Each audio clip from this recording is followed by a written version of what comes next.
ఇక అద్దె చెల్లించలేదని కోర్టుకే తాళం. వారే వా, సెల్యూట్. పెద్దపల్లి జిల్లాలో విచిత్ర ఘటన.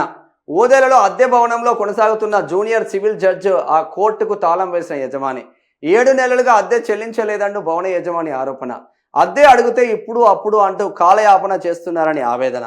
విధిలేని పరిస్థితిలోనే కోర్టు భవనానికి తాళం వేశానని యజమాని. సెల్యూటే, జబర్దస్త్ వార్త. ఏదది? ఇక గిది మన కోర్టులకే దిక్కులేదు. నీ పోడైపోను. ఏదే అది? ఎటువైంది? గిదే ఇగో ఓనర్ తాళం వేస్తున్నారు కోర్టు భవనానికే.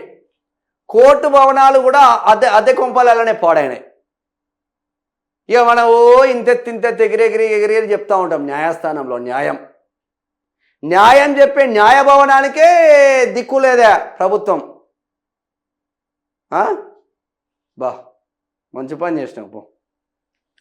పెద్దపల్లి జిల్లా ఓదెల మండల కేంద్రంలో అద్దె భవనంలో కొనసాగుతున్న జూనియర్ సివిల్ జడ్జి కోర్టుకు భవన యజమాని తాళం వేయడం సంచలనంగా మారింది.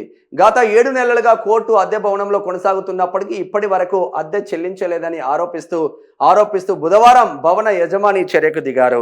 7 నెలలుగా అద్దె బకాయి. భవన యజమాని ముంజాల మధు తెలిపిన వివరాల ప్రకారం కోర్టు నిర్వహణ కోసం తన భవనాన్ని అద్దెకు ఇచ్చిన 7 నెలలు గడిచిన అద్దె చెల్లించలేదని అన్నారు. అద్దె గురించి పలుమార్లు అధికారులకు సంప్రదించిన ఇప్పుడు అప్పుడు అంటూ కాలయాపన చేస్తూ వస్తున్నారని ఆరోపించారు. విధి లేక తాళం వేశా. అద్దె బకాయిలు చెల్లించకపోవడంతో పాటు సమస్యకు పరిష్కారం చూపకపోవడంతో విధిలేని పరిస్థితిలోనే కోర్టు భవనానికి తాళం వేయాల్సి వచ్చిందని ముంజాల మంత్రులు తెలిపారు. ఈ ఘటన స్థానికంగా చర్చనీయాంశంగా మారింది.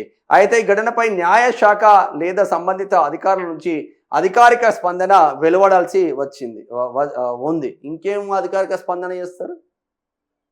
కోర్టు నడిపించే న్యాయస్థానంలో న్యాయం దొరికే న్యాయస్థానానికి మీరు కూర్చున్న ఆ భవన యజమానికే న్యాయం చేయలేదా? ఇక మీరేం చేస్తారు?